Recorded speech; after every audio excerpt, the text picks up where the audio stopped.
कक्षा 8 के सभी छात्र छात्राओं का स्वागत है आज इस कक्षा में हम इकाई 17 जिसका नाम है कार्तीय तल की अभ्यास 17 ए के सभी प्रश्नों को हल करेंगे। अभ्यास 17 ए का पहला प्रश्न आपके सामने है। प्रश्न संख्या 1 है। यहाँ पर नीचे दिए चित्रों को देखकर रिक्त स्थानों में लिखिए। प्रश्न संख्या 1 में हमको कुछ रिक्त स्थान दिए गए हैं और इन रिक्त स्थानों की पूर्ति इस चित्र को देखकर करनी है। इस चित्र में एक कार्तीय तल दिया गया है। कार्तीय तल का प्रयोग हम समतल में किसी बिंदु की स्थिति को निर्धारित करने के लिए करते हैं। कार्तीय तल में दो रेखाएं होती हैं। जैसे एक रेखा यहाँ पर बाएं से दाएं की ओर आपको दिख रही होगी, ये जो क्षैतिज रेखा है, और एक ऊर्ध्वाधर रेखा है इसमें ऊपर की नीचे की ओर बनी हुई। तो जो क्षैतिज रेखा होती है कार्तीय तल में, इसको कहा जाता है एक्स अक्ष। जो ऊर्ध्वाधर रेखा होती है ऊपर से नीचे की ओर, यह कहलाती है कार्तीय तल की वाई अक्ष। और दोनों रेखा जिस बिंदु पर एक दूसरे को प्रतिच्छेद करती हैं वह बिंदु कहलाता है मूल बिंदु। और यह मूल बिंदु प्रत्येक रेखा को दो भागों में बांट देता है। जैसे ये हमारी एक्स अक्ष थी बाएं से दाएं की ओर, और मध्य में मूल बिंदु है। तो मूल बिंदु से जो दाईं ओर की एक्स अक्ष है उसको हम बोलते हैं धनात्मक। ये एक्स अक्ष की धनात्मक दिशा हो जाएगी, जिस पर धनात्मक संख्याएं लिखी होंगी। मूल बिंदु से एक्स अक्ष पर दाहिनी ओर की जो एक्स अक्ष है उसको हम बोलते हैं धनात्मक एक्स अक्ष। इस पर धनात्मक संख्याएं लिखी होती है। मूल बिंदु से बाईं ओर की जो एक्स अक्ष है वह कहलाती है ऋणात्मक एक्स अक्ष। यह एक्स अक्ष की ऋणात्मक दिशा हो जाती है। मूल बिंदु से बाईं ओर की जो दिशा है वह ऋणात्मक कहलाती है। और मूल बिंदु से दाईं ओर की जो एक्स अक्ष है, एक्स अक्ष की दिशा धनात्मक दिशा कहलाती है। और इसी प्रकार मूल बिंदु से ऊपर की ओर जो वाई अक्ष है उसको हम वाई अक्ष की धनात्मक दिशा कहते हैं। और मूल बिंदु से नीचे की ओर जो वाई अक्ष है, नीचे की जो दिशा में जो वाई अक्ष है, यह मूल वाई अक्ष की ऋणात्मक दिशा कहलाती है। उस पर ऋणात्मक संख्याएं लिखी होती हैं। तो ये एक्स अक्ष और वाई अक्ष दोनों अक्ष जिस बिंदु पर काट रही है वह मूल बिंदु कहलाता है। और ये दोनों अक्ष एक्स अक्ष और वाई अक्ष किसी तल को चार भागों में बांट देती हैं। तो जैसे यहां पर एक्स अक्ष है, वाई अक्ष है, तो ये इस तल को इस बोर्ड की स्क्रीन को इसने चार भागों में बांट दिया गया। एक भाग वो है जिसमें एक्स अक्ष की धनात्मक दिशा है और वाई अक्ष की भी धनात्मक दिशा है, इसको हम बोलते हैं। और जो ये चार भाग होते हैं, जब एक्स अक्ष वाई अक्ष किसी तल को चार भागों में बांटती हैं तो प्रत्येक भाग का नाम होता है चतुर्थांश। तो प्रथम चतुर्थांश वह रहता है जिसमें एक्स अक्ष की धनात्मक दिशा है और वाई अक्ष की भी धनात्मक दिशा है, उसको हम बोलते हैं प्रथम चतुर्थांश। और वह भाग जिसमें एक्स अक्ष की ऋणात्मक दिशा वाई अक्ष की धनात्मक दिशा होती है वह कहलाता है द्वितीय चतुर्थांश।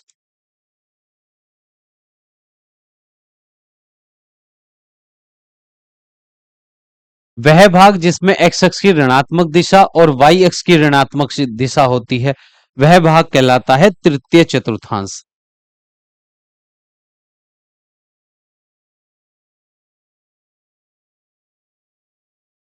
और वह भाग जिसमें एक्स अक्ष की धनात्मक दिशा वाई अक्ष की ऋणात्मक दिशा होती है वह कहलाता है चतुर्थ चतुर्थांश।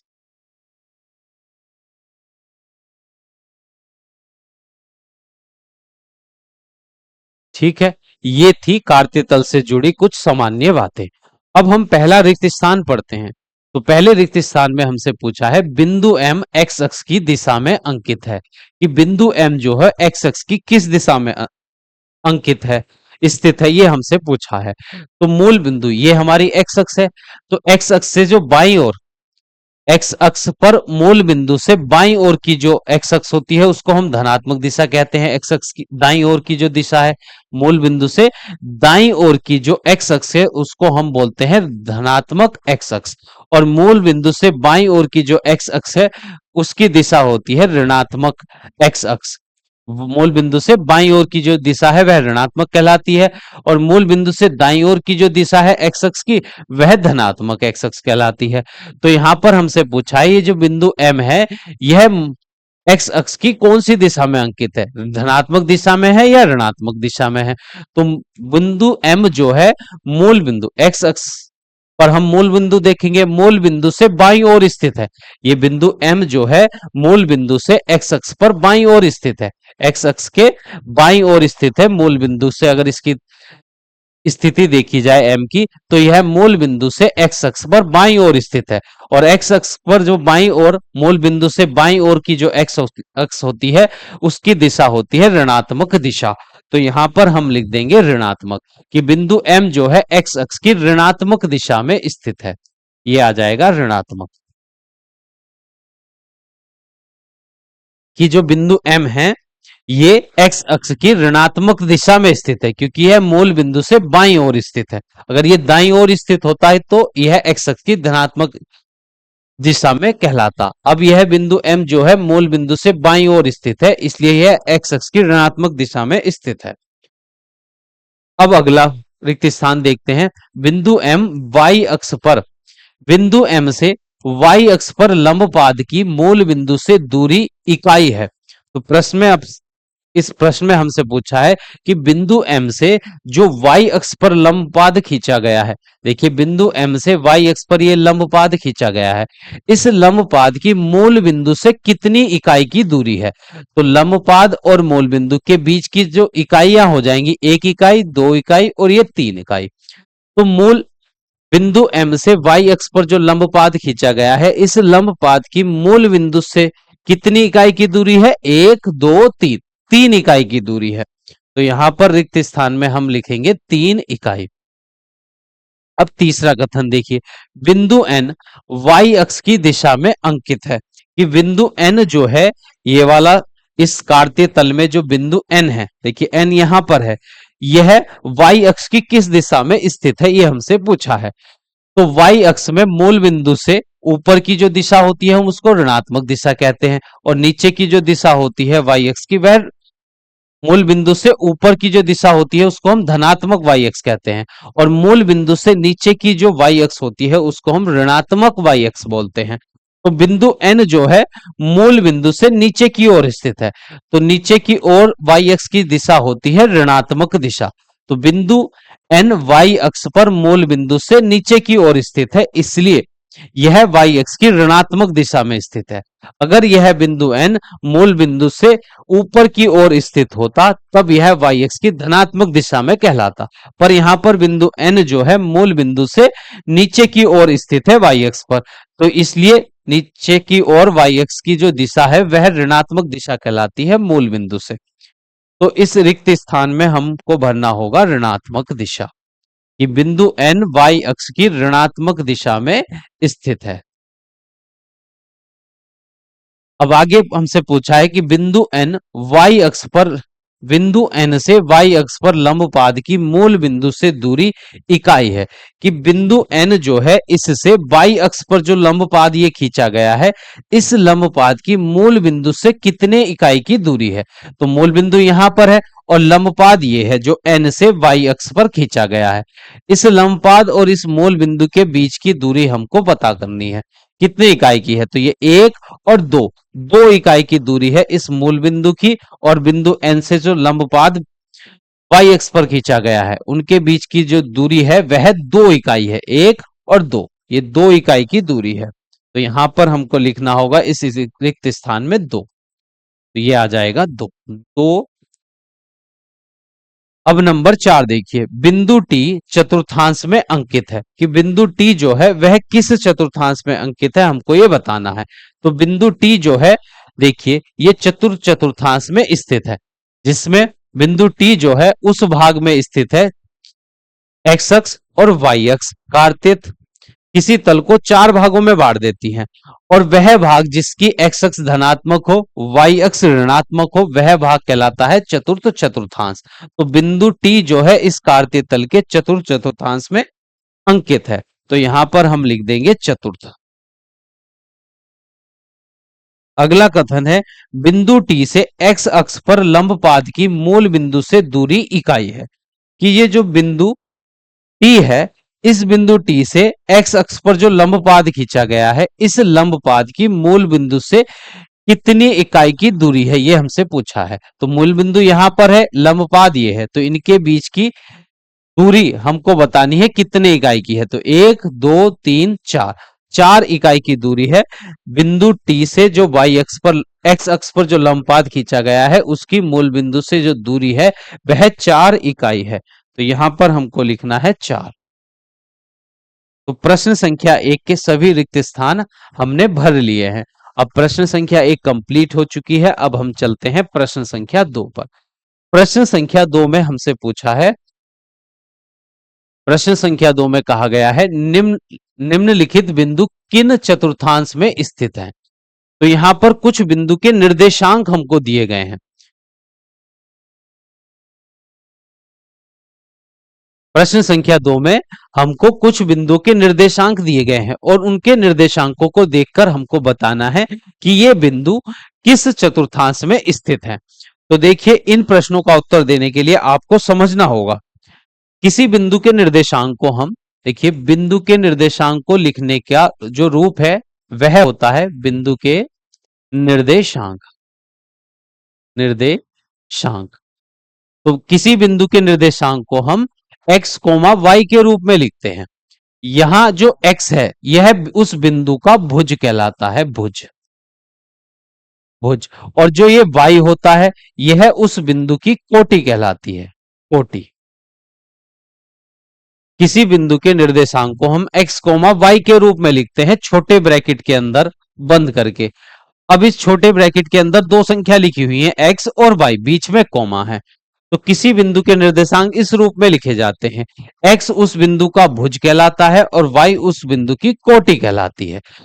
तो किसी बिंदु के निर्देशांक को देखकर हम बता सकते हैं कि वह बिंदु किस चतुर्थांश में स्थित है। तो उसके लिए आपको याद रखना होगा, अगर बिंदु, देखिए बिंदु के निर्देशांक में उस बिंदु का भुज और कोटि दोनों अगर धनात्मक होते हैं, दोनों अगर धनात्मक है, भुज और कोटि दोनों धनात्मक हैं, तब वह बिंदु प्रथम चतुर्थांश में स्थित होता है, प्रथम चतुर्थांश में होता है वह बिंदु। अगर किसी बिंदु के, या भुज तो है ऋणात्मक और कोटि है उसकी धनात्मक, कि जो भुज पर जो संख्या लिखी हुई है वह ऋणात्मक है और कोटि पर जो संख्या लिखी हुई है वह धनात्मक है, तब वह बिंदु उस कार्तीय तल के द्वितीय चतुर्थांश में स्थित होता है, द्वितीय चतुर्थांश।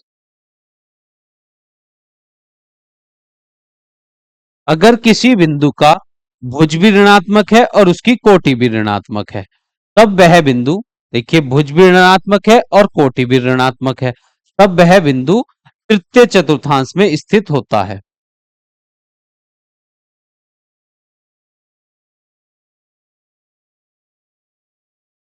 अगर किसी बिंदु के x, उसका भुज तो धनात्मक है परंतु उसकी कोटि ऋणात्मक हो, x पहले जो संख्या लिखी हुई है वह धनात्मक है, दूसरी संख्या ऋणात्मक हो बिंदु के निर्देशांक में, तब वह बिंदु चतुर्थ चतुर्थांश में स्थित होता है, चतुर्थ चतुर्थांश में स्थित होता है वह बिंदु जिसका भुज धनात्मक है, कोटि ऋणात्मक है। तो अब इनकी मदद से हम प्रश्न संख्या 2 के उत्तर दे पाएंगे। प्रश्न संख्या 2 में हमको बिंदु के निर्देशांक दिए गए हैं और हमसे पूछा है कि वह बिंदु किस चतुर्थांश में स्थित है। तो पहला वाला देखिए, पहला वाला जो बिंदु है वह है -3 कोमा -7। तो इस बिंदु का जो भुज है वह भी ऋणात्मक है और कोटि भी ऋणात्मक है। तो हमने सीखा है जब भुज भी ऋणात्मक हो और कोटि दोनों ऋणात्मक होते हैं तो वह तृतीय चतुर्थांश में स्थित होता है। तो ये लिख देंगे हम तृतीय चतुर्थांश।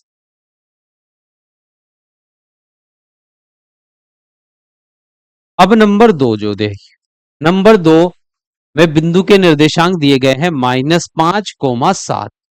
इस बिंदु के निर्देशांक में भुज ऋणात्मक है और y धनात्मक है, उसकी कोटि धनात्मक है।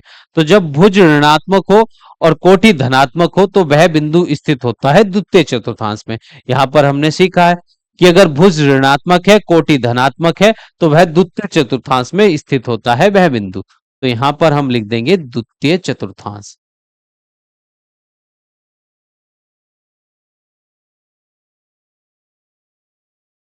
अब सवाल नंबर 3 में बिंदु के निर्देशांक हमको दिए गए हैं 2, -10।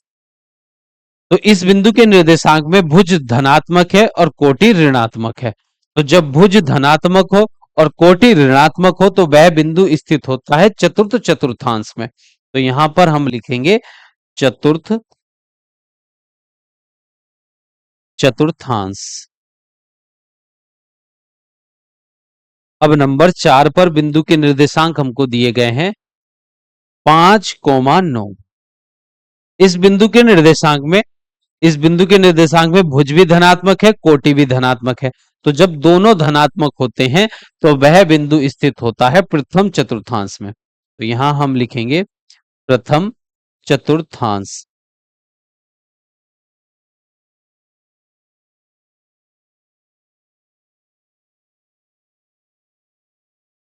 अब सवाल नंबर 5 में बिंदु के निर्देशांक हमको दिए गए हैं -6, 5।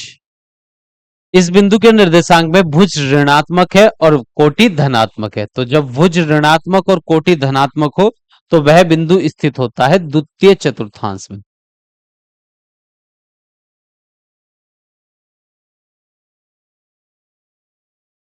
नंबर 6 पर बिंदु के निर्देशांक है -7, -5।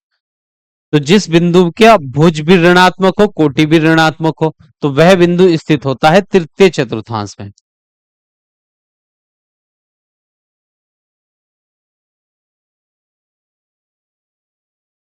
तो प्रश्न संख्या 2 हो चुकी है कंप्लीट, जिसमें हमें कुछ बिंदु के निर्देशांक दिए गए थे और जिनको देखकर बताना था कि वह बिंदु किस चतुर्थांश में स्थित है। तो प्रश्न संख्या 2 तो कंप्लीट हो चुकी है। अब देखिए प्रश्न संख्या 3। प्रश्न संख्या 3 में हमसे कहा गया है निम्नलिखित बिंदुओं को ग्राफ पेपर पर प्रदर्शित कीजिए। इन बिंदुओं को हमें ग्राफ पेपर पर प्रदर्शित करने के लिए कहा गया है। इस प्रश्न में ये बताना है कि ये बिंदु ग्राफ पेपर पर कहां स्थित है। इनको हमें ग्राफ पेपर पर प्रदर्शित करना है। तो पहले हम एक ग्राफ पेपर बनाएंगे, ठीक है, और उस पर इन बिंदुओं को काटते तल में प्रदर्शित करेंगे।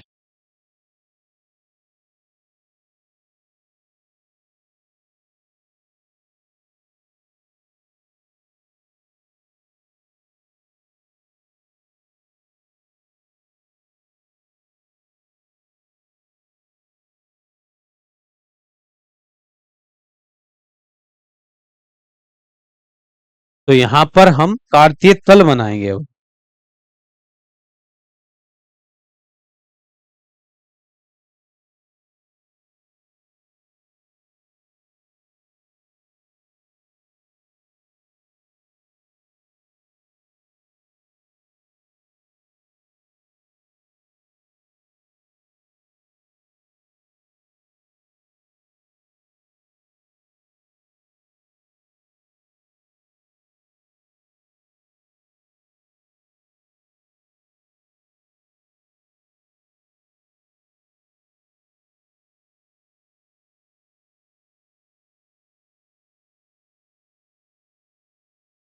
तो ये बना लिया है हमने यहाँ पर कार्तीय तल।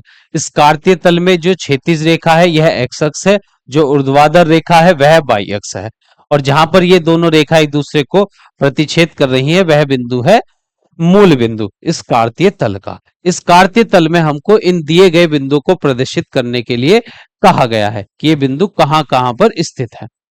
तो देखिए नंबर 1 पर जो बिंदु के निर्देशांक है 7, 5 है। तो 7, 5 हमको यहां पर प्रदर्शित करना है इस कार्तीय तल में। तो 7, 5 कहां पर होगा? देखिए वह है पहला जो बिंदु है वह है 7, 5। उसके निर्देशांक है 7, 5। तो मूल बिंदु से देखिए भुज है उस बिंदु का 7। तो मूल बिंदु से पहले हम 7 दूरी चलेंगे एक्स अक्ष पर। ये एक्स अक्ष पर दूरी चलनी है और ये है वाई अक्ष की दूरी। तो एक्स अक्ष पर धनात्मक है, देखिए भुज जो दिया गया है इस बिंदु का प्लस का 7 है। तो मूल बिंदु से हम +7 की ओर चलेंगे। तो +7 यहां पर है। तो मूल बिंदु से हम चले 7 इकाई दूर वाई अक्ष की एक्स अक्ष की धनात्मक दिशा में, क्योंकि ये भुज जो है इस बिंदु का धनात्मक 7 है, तो प्लस का 7 है। तो बिंदु 0 से एक्स अक्ष पर हम मूल बिंदु से 7 इकाई दूर चलेंगे धनात्मक दिशा में। अब जो कोटि है वह +5 है, कोटि भी धनात्मक है। अब बिंदु 7 पर हम आ गए थे। अब वाई अक्ष जो होती है वह ऊपर की ओर धनात्मक, नीचे की ओर ऋणात्मक होती है।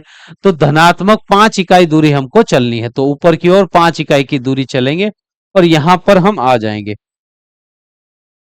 ये बिंदु जो है, इस पर देखिए, अगर हम यहां से इस बिंदु की जो दूरी है, एक्स अक्ष से जो दूरी है वह कितनी है, एक्स अक्ष से जो दूरी है वह 5 इकाई है और वाई अक्ष से जो दूरी है इसकी वह 7 इकाई है। इस बिंदु की जो भुज है वह 7 है और कोटि 5 है। तो अगर आप इस बिंदु से यहां से एक्स अक्ष पर एक लंबपाद खींचेंगे तो वह एक्स अक्ष को 7 पर प्रतिच्छेद करेगा और इस बिंदु से वाई अक्ष पर अगर एक लंबपाद खींचेंगे तो वह लंबपाद वाई अक्ष को बिंदु 5 पर प्रतिच्छेद करेगा। तो यह बिंदु कहलाएगा 5,7 कार्तीय तल में 5,7 है यह बिंदु। अब अगला बिंदु है, यहां पर प्रश्न में हमको दिया गया है दूसरा जो बिंदु है उसके निर्देशांक है 7,0। देखिए इस बिंदु के जो निर्देशांक है इसमें भुज तो दिया गया है 7 पर इसकी कोटि है 0। तो जब कोटि 0 हो तो बिंदु होता है एक्स अक्ष पर स्थित, क्योंकि कोटि तो 0 है, बिंदु होगा एक्स अक्ष पर स्थित। अगर किसी बिंदु के निर्देशांक में भुज 0 होता है तो वह बिंदु भुज 0 है और कोटि उसके 0 न हो तो वह बिंदु वाई अक्ष पर स्थित होता है। तो इस बिंदु के निर्देशांक में कोटि तो 0 है पर इसका भुज 7 है, तो यह बिंदु एक्स अक्ष पर स्थित है क्योंकि इसकी कोटि 0 है। तो एक्स अक्ष पर देख लेते हैं धनात्मक 7 कहां पर है। तो यह बिंदु है एक्स अक्ष पर धनात्मक 7। देखिए इस बिंदु पर भुज तो रहेगा 7 और कोटि होगी 0, क्योंकि इस बिंदु के सामने एक्स अक्ष पर क्या रहेगा, वाई अक्ष पर मिलेगा हमको 0। तो यह बिंदु है जो एक्स अक्ष पर स्थित है जिसकी कोटि 0 दी गई है। अगर किसी बिंदु के निर्देशांक में कोटि 0 है तो वह बिंदु एक्स अक्ष पर मिलता है और अगर किसी बिंदु के निर्देशांक में उसका भुज 0 हो तो वह बिंदु वाई अक्ष पर आपको मिलता है। अब अगला जो बिंदु दिया गया है नंबर 3 पर, जो बिंदु के निर्देशांक दिए गए हैं -3, -6, तो इस बिंदु के भुज भी ऋणात्मक है, कोटि भी ऋणात्मक है, तो यह बिंदु तो तीसरे स्थान चतुर्थांश में स्थित रहेगा। तो अब हमको देखना है, देखिए भुज -3 है तो -3 का मतलब है यह एक्स अक्ष पर ऋणात्मक दिशा में 3 इकाई की दूरी पर है। तो पहले हम एक्स अक्ष पर 3 इकाई की दूरी चलते हैं ऋणात्मक दिशा में, तो यहां आ जाएंगे। अब वाई अक्ष पर हमको -6 ऋणात्मक दिशा में 6 इकाई की दूरी चलनी है। तो वाई अक्ष ऋणात्मक दिशा नीचे की ओर होती है वाई अक्ष पर, तो 6 इकाई की दूरी चलते हैं इस -3 के सामने हम, तो यहां पर आ जाएंगे। तो ये जो बिंदु है, देखिए इस बिंदु की जो कोटि है, भुज है वह -3 है और कोटि है -6।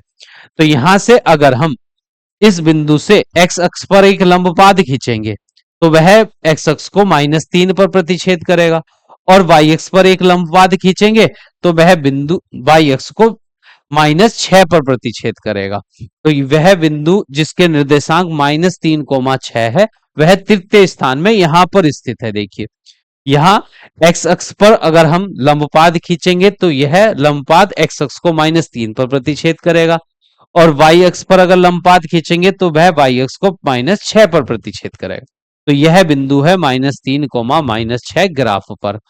अब नंबर 4 पर बिंदु के निर्देशांक हमको दिए गए हैं 0, -4। इस बिंदु के निर्देशांक में भुज तो है 0 और जब जिस बिंदु के निर्देशांक में भुज 0 होता है वह बिंदु वाई अक्ष पर स्थित होता है हमेशा। तो देखिए इस बिंदु में भुज तो 0 है पर इसकी कोटि है -4। तो हम देखेंगे वाई अक्ष पर -4 कहां पर है। वाई अक्ष पर -4 है मूल बिंदु से नीचे की ओर, ये है -4। तो जिस बिंदु का भुज 0 रहेगा वह बिंदु वाई अक्ष पर स्थित होता है। तो वाई अक्ष पर देखिए कोटि का मान है यहां पर -4, तो मूल बिंदु से नीचे की ओर 4 इकाई की दूरी पर जो बिंदु है वाई अक्ष पर वही ये बिंदु है 0, -4 ये बिंदु है। देखिए ये था हमारा पहला बिंदु, नंबर 1 डाल देते हैं, ये हमारा दूसरा बिंदु था और ये था हमारा तीसरा बिंदु और नंबर 4 पर ये वाला बिंदु है नंबर 4, 0, -4। अब नंबर 5 पर बिंदु के निर्देशांक हमको दिए गए हैं -6, -6, कि एक्स अक्ष भी ऋणात्मक है, भुज भी ऋणात्मक है, कोटि भी ऋणात्मक है। तो पहले हम एक्स अक्ष पर -6 ऋणात्मक दिशा, -6 का मतलब है एक्स अक्ष पर ऋणात्मक दिशा में 6 इकाई की दूरी चलनी है मूल बिंदु से। तो एक्स अक्ष पर ऋणात्मक दिशा में 6 इकाई की दूरी, देखिए यहां -6 होगा। और फिर वाई अक्ष पर, देखिए वाई अक्ष पर भी ऋणात्मक दिशा में 7 इकाई की दूरी हमको चलनी है। तो यहां पर हम चलेंगे, देखिए 7 इकाई तो ऋणात्मक दिशा में नीचे की ओर रहेगी, तो -6 की सीध में हम 7 पर चलेंगे। तो ये जो बिंदु यहां पर रहेगा, ये बिंदु हो जाएगा यहां पर नंबर 5 पर जो बिंदु हमको दिया गया है -6, -7। क्योंकि इस बिंदु से अगर हम एक्स अक्ष पर एक लंबपात खींचे तो वह -6 पर प्रतिच्छेद करेगा, और वाई अक्ष पर एक लंबपात खींचे तो वह -7 पर प्रतिच्छेद करेगा। तो यह बिंदु है, ये वाला जो बिंदु है ये है -6, -7। अब नंबर छठा देखते हैं। नंबर 6 पर बिंदु के निर्देशांक दिए गए हैं 10, -5। तो इस बिंदु के निर्देशांक में भुज धनात्मक है, कोटि ऋणात्मक है। तो भुज धनात्मक होने का मतलब है बिंदु एक्स अक्ष पर हम धनात्मक दिशा में 10 इकाई की दूरी चलेंगे। तो देखिए एक्स अक्ष पर धनात्मक दिशा में 10 इकाई की दूरी यहां पर है 10, और फिर कोटि है इस बिंदु की -5। तो ऋणात्मक दिशा में हमको वाई अक्ष की ऋणात्मक दिशा में 5 इकाई की दूरी चलनी है। तो यहां 10 के सामने से हम ऋणात्मक दिशा में मतलब नीचे की ओर 5 इकाई की दूरी चलेंगे। तो यहां पर यह बिंदु हमको मिल जाएगा। देखिए ऋणात्मक दिशा में वाई अक्ष पर यह -5 और धनात्मक दिशा में एक्स अक्ष पर है 10। तो ये नंबर 6 पर जो बिंदु के निर्देशांक हमको दिए गए थे 10, -5, ये बिंदु है यहां पर। देखिए अगर इस बिंदु से एक्स अक्ष पर हम एक लंबपात खींचते हैं तो वह 10 पर प्रतिच्छेद करेगा, और वाई अक्ष पर एक लंबपात खींचते हैं तो वह -5 पर प्रतिच्छेद करेगा। तो ये बिंदु है जिसके निर्देशांक है 10, -5। अब नंबर 7 पर जो बिंदु हमको दिया गया है उसके निर्देशांक दिए गए हैं 0, 0। इसका भुज भी धन 0 है और कोटि भी 0 है। तो वह बिंदु जिसका भुज भी 0 हो, कोटि भी 0 हो, वह बिंदु मूल बिंदु कहलाता है। मूल बिंदु के निर्देशांक होते हैं 0, 0। तो ये वाला बिंदु है 0, 0, जिसको हम कहते हैं मूल बिंदु, जहां पर एक्स अक्ष और वाई अक्ष एक दूसरे को प्रतिच्छेद करती हैं। और मूल बिंदु के निर्देशांक होते हैं, मूल बिंदु के निर्देशांक में भुज भी 0 होता है और कोटि भी 0 रहती है। तो ये मूल बिंदु है 0, 0। जो नंबर 7 पर बिंदु के निर्देशांक हमको दिए गए थे वे एक मूल बिंदु के निर्देशांक दिए गए थे। तो प्रश्न संख्या 3 में हमको कुछ बिंदु के निर्देशांक दिए गए थे जिनको हमें ग्राफ पेपर पर प्रदर्शित करना था कार्तीय तल में। तो सभी बिंदु के निर्देशांक हमने ग्राफ पेपर पर कार्तीय तल में प्रदर्शित कर दिए हैं। तो प्रश्न संख्या 3 यहां पर हो चुकी है कंप्लीट, और इसी प्रश्न के साथ अभ्यास 17A भी कंप्लीट हो चुकी है। जिन छात्र छात्राओं को यह अभ्यास अच्छे से समझ में आ गई है वे सभी छात्र छात्राएं इस क्लास का लिंक अपने सभी साथियों के साथ अवश्य शेयर करें। अब हम मिलेंगे नेक्स्ट क्लास में नई अभ्यास के प्रश्नों के साथ। अभ्यास 17B के प्रश्नों के साथ मिलते हैं नेक्स्ट क्लास में।